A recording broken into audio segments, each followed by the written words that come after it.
জমিয়ত উলামা ইসলাম 1919 থেকে নিয়ে 2025 পর্যন্ত তার জন্মলগ্ন থেকে নিয়ে দীর্ঘ 106 বছরের এই জীবনে আজ পর্যন্ত সিদ্ধান্ত গ্রহণের ক্ষেত্রে কখনো ভুল করেনি এবং সিদ্ধান্ত গ্রহণ করার পরবর্তী সময়ে জমিয়ত উলামা ইসলামকে সহু সিজদা দিতে হয়নি। আগামী দিনেও বাংলাদেশের যে কোনো ক্রান্তিকালে যে কোনো প্রেক্ষাপটে জমিয়ত সময়ের সঠিক সিদ্ধান্ত গ্রহণ করবে এবং সিদ্ধান্ত গ্রহণ করার পরে জমিয়ত উলামা ইসলাম বাংলাদেশকে পুনরায় ভুলের জন্য সিজদা দিতে হবে না। কথা বলেন ঠিক না বেঠে?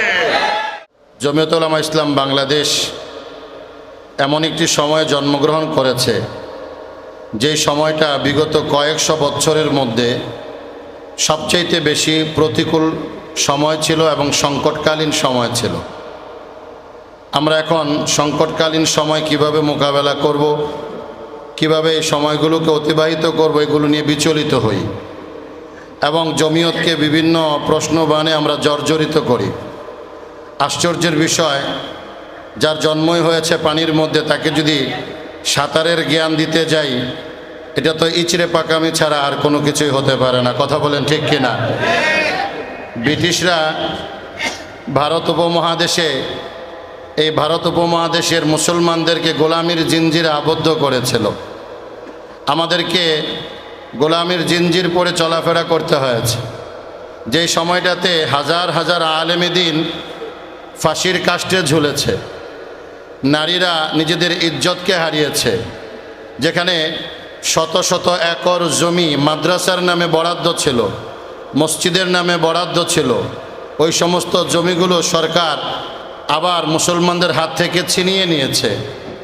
মানুষ ইসলামের কথা বলবে, ইমানের কথা বলবে, ব্রিটিশদের বিরুদ্ধে কথা বলবে, এগুলো চিন্তা করাটাও যেন মহা অন্যায় ছিল। ওই সময়টাতে 1919-এ জমিয়ত উলামা ইসলামের জন্ম। এমন একটি সংগঠনকে যদি আজকে আমরা প্রশ্ন করি যে জমিয়ত সঠিক সিদ্ধান্ত কিভাবে নিবে, কি নিচ্ছে, এই সমস্ত কথাগুলো বলা সম্পূর্ণ অবান্তর এবং অর্থহীন। প্রিয় ভাইয়েরা আমার, আমি ছাত্র জমিয়তের দায়িত্বশীলদের, যুব জমিয়তের উপস্থিত আজকের সকল কর্মীদেরকে, কাউন্সিলর বৃন্দ এবং জমিয়তের যে সকল নেতৃবৃন্দ উপস্থিত হয়েছেন, আপনাদেরকে আস্থার সাথে, বিশ্বাসের সাথে কথা বলতে চাই।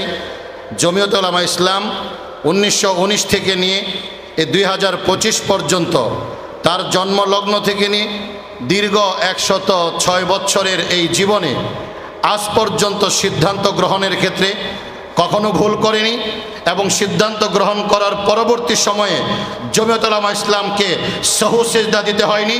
আগামী দিনেও বাংলাদেশের যে কোনো ক্রান্তিকালে যে কোনো প্রেক্ষাপটে জমিয়ত সময়ের সঠিক সিদ্ধান্ত গ্রহণ করবে এবং সিদ্ধান্ত গ্রহণ করার পরে জমিয়ত উলামা ইসলাম বাংলাদেশকে পুনরায় ভুলের জন্য সিজদা দিতে হবে না। কথা বলেন ঠিক না বেঠে? সংগ্রামী উপস্থিতি, জমিয়ত আমাকে আপনাকে মাথা উঁচু করে বাঁচার অধিকার দিয়েছে।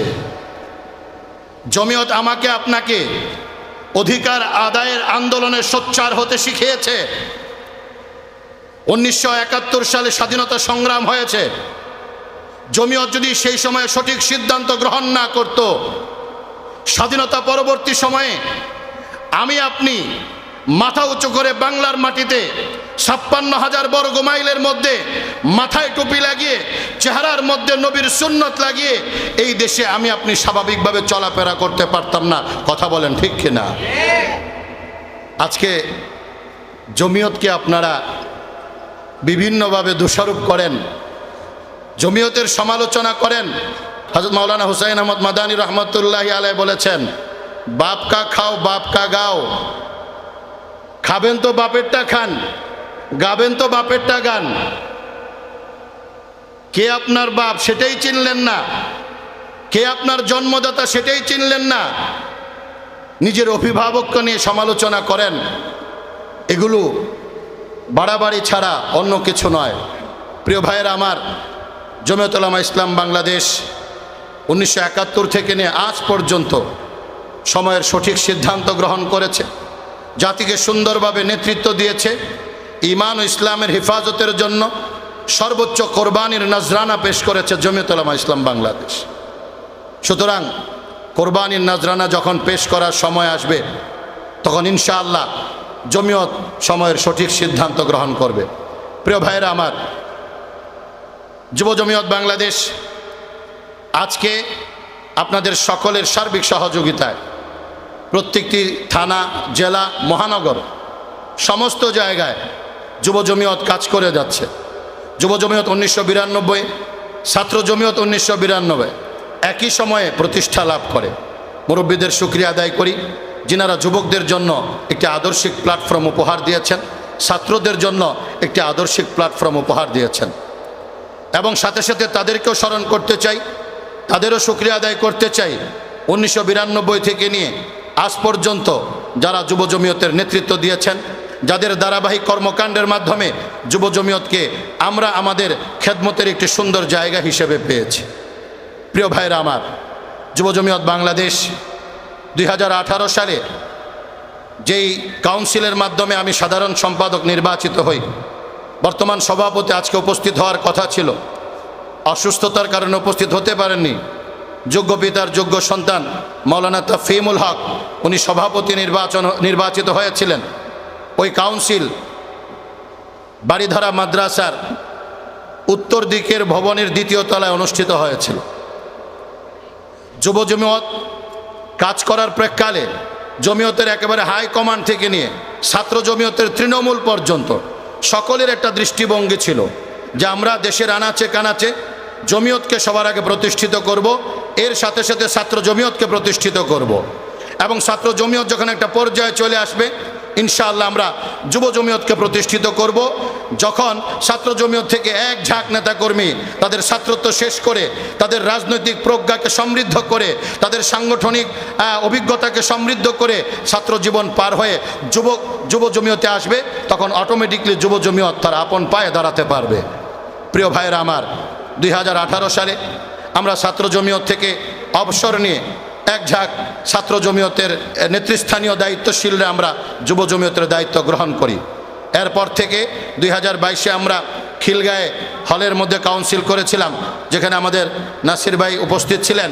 এবং গত অক্টোবরের 24 তারিখে আপনারা দেখেছেন ডিপ্লোমা ইঞ্জিনিয়ার্স ইনস্টিটিউটে আমরা 1500 কর্মীর উপস্থিতিতে যুব জমিয়তের কর্মী সম্মেলন এই জাতির সামনে উপহার দিয়েছি।